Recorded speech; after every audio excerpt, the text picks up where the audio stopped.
ইতিহাস কুখ্যাত twin tower হামলার ২৪ বছর আজ। যুক্তরাষ্ট্রে হওয়া এই হামলায় প্রাণ হারায় প্রায় ৩,০০০ মানুষ। ইসরায়েলি গোয়েন্দারা এই হামলা সম্পর্কে আগে জানতেন বলে দাবি এক মার্কিন সাংবাদিকের। বিস্তারিত জানাচ্ছেন শাশ্বতী সরকার।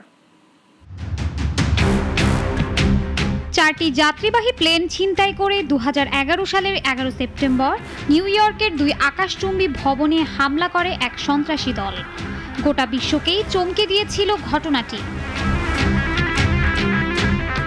মাত্র ২ ঘন্টার ব্যবধানে মাটিতে মিশে যায় ১১০ তলা ভবন দুটি। এছাড়াও মার্কিন প্রতিরক্ষা বিভাগের সদর দপ্তর পেন্টাগনেও আঘাত এনেছিল এই হামলা।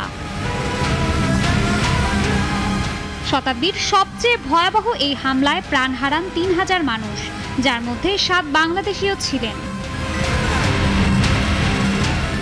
যুক্তরাষ্ট্র ও মিত্র দেশগুলো আফগানিস্তানের ইসলামপন্থী সংগঠন আল কায়েদাকেই দায়ী করেছিল এই ঘটনার জন্য।